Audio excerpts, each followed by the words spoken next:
بسم اللہ الرحمن الرحیم۔ السلام علیکم، آپ دیکھ رہے ہیں الف نیوز اور میں ہوں آپ کے ساتھ ماجد علی۔ شامل کرتے ہیں پاکستان اور دنیا بھر سے ون لائن ہیڈ لائنز۔ براہ راست مذاکرات کی امریکی پیشکش مسترد، ایران کی مسلح افواج کو ہائی الرٹ رہنے کا حکم۔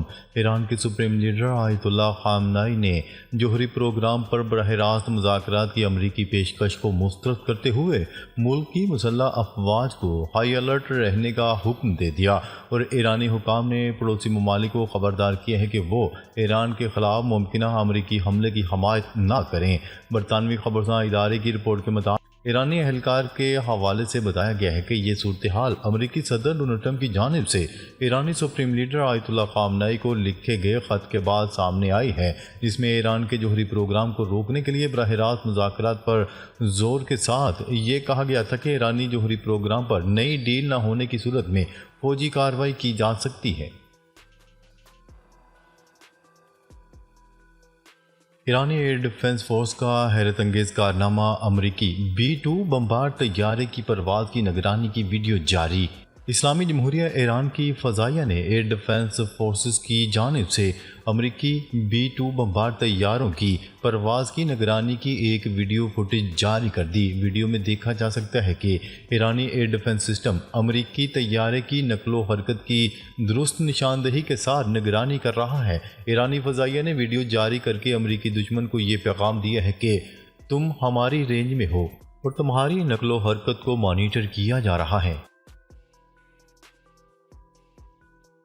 میکرون کی جانب سے نقل مکانی اور غزہ مغربی کنارے کے الحاق کی مخالفت۔ فرانسیسی صدر ایمانوئل میکرون نے پیر کو قاہرہ کے دورے کے دوران کہا کہ وہ فلسطینیوں کی کسی بھی نقل مکانی یا غزہ اور اسرائیل کے زیر قبضہ مغربی کنارے میں الحاق کے سخت مخالف ہیں۔ میکرون نے اپنے مصری ہم منصب عبد الفاتح السیسی سے ملاقات کے دوران کہا، ہم آبادیوں کی نقل مکانی اور غزہ اور مغربی کنارے دونوں کے کسی بھی الحاق کی سخت مخالفت کرتے ہیں۔ یہ عمل بین الاقوامی قوانین کی خلاف ورزی اور اسرائیل سمیت پورے خطے کی سلامتی کے لیے سنگین خطرہ ہوگا۔ وارنٹ گرفتاری کے باوجود فرانس نے نیتن یاہو کے طیارے کو گزرنے کی اجازت دے دی۔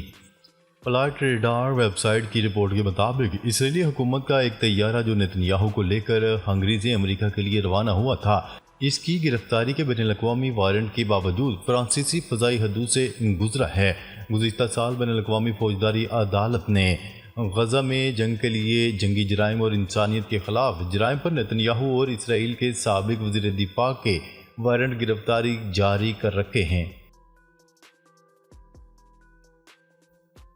متحدہ عرب امارات اور اسرائیلی وزراء خارجہ کی ابوظہبی میں ملاقات۔ متحدہ عرب امارات کی وزارت خارجہ کے مطابق شیخ عبداللہ بن زید نے غزہ میں جنگ بندی، فوری انسانی امداد کی فراہمی اور مذاکرات کی بحالی پر زور دیا۔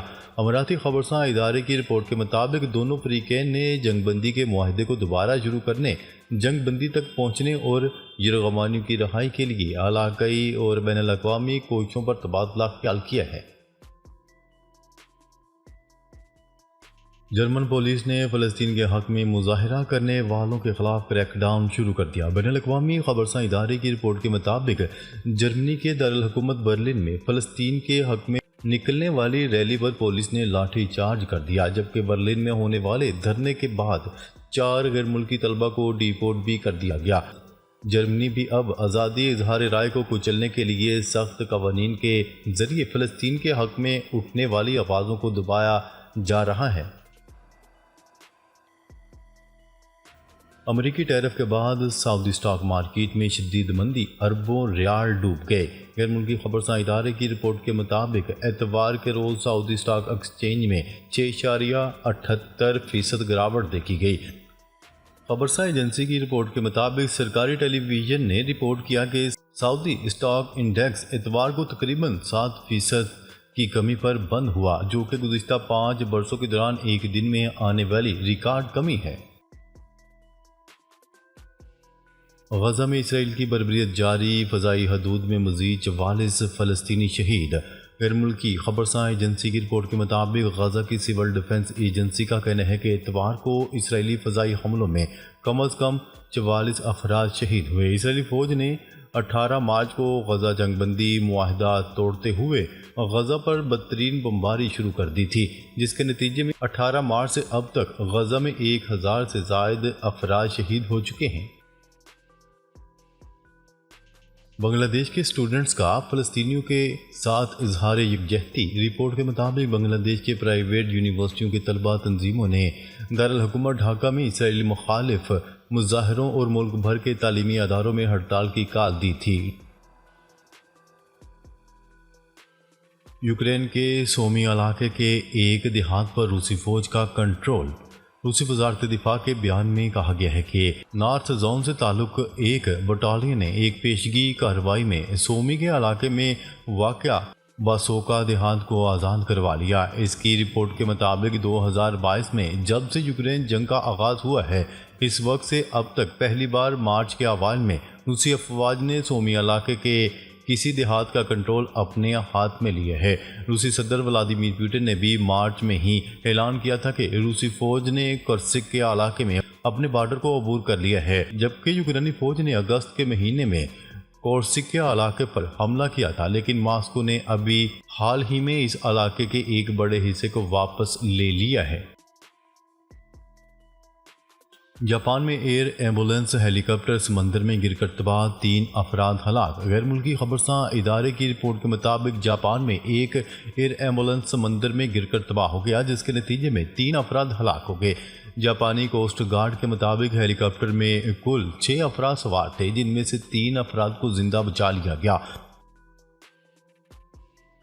شام کے عبوری صدر کا UAE اور ترکی کا دورہ، معاشی ریلیف اور تعلقات کی بحالی پر توجہ۔ شام کے عبوری صدر احمد الشرا آئندہ ہفتے متحدہ عرب امارات اور ترکی کا سرکاری دورہ کرنے جا رہے ہیں، جو ان کا عہدہ سنبھالنے کے بعد پہلا سرکاری دورہ ہوگا۔ شام کی وزارت خارجہ کے مطابق ان دوروں کا مقصد علاقائی تعلقات کی بحالی اور معاشی امداد حاصل کرنا ہے۔ میر وائز پھر نظر بند، 2 کشمیری گرفتار۔ بھارت نے غیر قانونی طور پر زیر تسلط جموں کشمیر میں بھارتی پولیس نے ضلع کپواڑہ میں 2 کشمیریوں کو گرفتار کر لیا۔ کشمیر میڈیا سروس کی رپورٹ کے مطابق دونوں کو ضلع کے علاقے کرالا پورہ کے ایک ناکے پر گرفتار کیا گیا۔ گرفتار افراد کی شناخت امتیاز احمد اور منیر احمد شیخ کے ناموں سے ہوئی ہے۔ قابض حکام نے دعویٰ کیا ہے کہ ان کے موبائل فون سے آزادی کے حق میں پوسٹرز برآمد ہوئے ہیں اور ان سے 3 موبائل فون بھی ضبط کر لیے گئے۔ عالمی منڈی میں تیل اور گیس کی قیمتوں میں اچانک بڑی کمی۔ عالمی منڈی میں تیل اور گیس کی قیمتیں مزید گر گئیں۔ غیر ملکی خبرساں ادارے کی رپورٹ کے مطابق عالمی منڈی میں تیل کی قیمت میں 2 سے 3% تک کی کمی ہوئی۔ بیرینٹ خام تیل $64 فی بیرل کی سطح پر آ گیا، جبکہ WTI خام تیل $60 فی بیرل میں فروخت ہو رہا ہے۔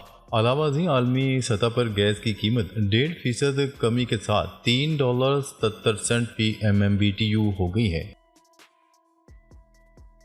امریکی ریاست ٹیکساس میں خسرہ کی وبا بے قابو۔ امریکی ریاست ٹیکساس میں خسرہ کی وبا شدت اختیار کر گئی۔ غیر ملکی خبرساں ادارے کی رپورٹ کے مطابق ٹیکساس میں اب تک 480 سے زائد خسرہ کے کیسز رپورٹ ہو چکے ہیں، جبکہ امریکہ بھر میں خسرہ سے اب تک 3 اموات ہو چکی ہیں، جبکہ خسرہ کے کیسز نیو میکسیکو، اوکلاہوما اور کینساس تک پھیل چکے ہیں۔ امریکی وزارت صحت کے مطابق رواں سال خسرہ کے 600 سے زائد کیسز سامنے آ چکے ہیں۔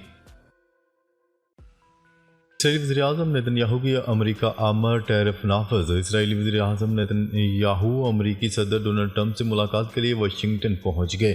اس ملاقات میں اسرائیل پر واشنگٹن کی جانب سے غیر متوقع ٹیرف کے نفاذ اور ایران سے بڑھتے ہوئے تناؤ کا غلبہ متوقع ہے۔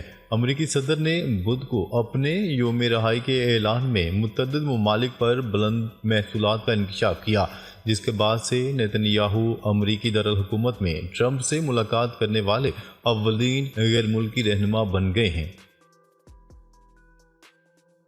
ٹرمپ کے ٹیرف کے اثرات سے بٹ کوائن کی قیمت گراوٹ کا شکار۔ امریکی صدر ڈونلڈ ٹرمپ کے ٹیرف لگانے کے اعلان کے بعد بٹ کوائن کی قیمت میں بھی بڑی کمی آ گئی۔ خبرساں ادارے کی رپورٹ کے مطابق صدر ڈونلڈ ٹرمپ کے اعلان کردہ ٹیرف کے بعد ڈیجیٹل کرنسی بٹ کوائن کی قیمت 10% کم ہو کر $78,000 سے نیچے آ گئی ہے۔ دوسری جانب امریکی صدر کی جانب سے ٹیرف لگانے کے اعلان کے بعد یورپی اور ایشیائی مارکیٹس میں شدید مندی دیکھنے کو مل رہی ہے۔ حجر اسود کے قریب کھڑے ہو کر رکاوٹ پیدا نہ کریں، سعودی وزارت حج۔ سعودی وزارت حج و عمرہ کا کہنا ہے کہ عمرہ زائرین حجر اسود کے قریب کھڑے ہو کر رکاوٹ پیدا نہ کریں۔ سعودی وزارت حج و عمرہ نے زائرین کو مشورہ دیتے ہوئے کہا ہے کہ وہ طواف کے دوران حجر اسود کے قریب زیادہ دیر رک کر رکاوٹ پیدا نہ کریں۔ وزارت نے ایکس اکاؤنٹ پر جاری بیان میں کہا کہ عمرہ زائرین طواف کرتے وقت حجر اسود کے قریب رک جاتے ہیں یا وہاں کھڑے ہو جاتے ہیں، جس سے دوسروں کو تکلیف ہوتی ہے اور یہ چیز رش کا سبب بنتی ہے۔ ایک ہفتے میں 20,000 سے زائد غیر قانونی افغان مہاجرین کو واپس بھیج دیا گیا۔ پاکستان سے غیر قانونی افغان مہاجرین کو افغانستان بھجوانے کا سلسلہ جاری ہے۔ 1 اپریل سے اب تک 20,000 سے زائد غیر قانونی تارکین وطن کو واپس بھجوایا جا چکا ہے۔ خالصہ جنم دن اور ویساکھی میلہ، بھارت سے 7,000 سکھ یاتریوں کی پاکستان آمد۔ خالصہ جنم دن کی 326ویں سالگرہ اور ویساکھی میلہ منانے کے لیے بھارت میں دنیا بھر سے سکھ یاتری 10 اپریل کو پاکستان پہنچیں گے، جنہیں 10 سے 19 اپریل تک کا ویزا جاری ہو چکا ہے۔ پاک بھارت مذہبی سیاسی معاہدے کے تحت 3,000 سکھ یاتری پاکستان آ سکتے ہیں، تاہم اس سال 7,000 سے زائد بھارتی یاتری پاکستان آنا چاہتے ہیں۔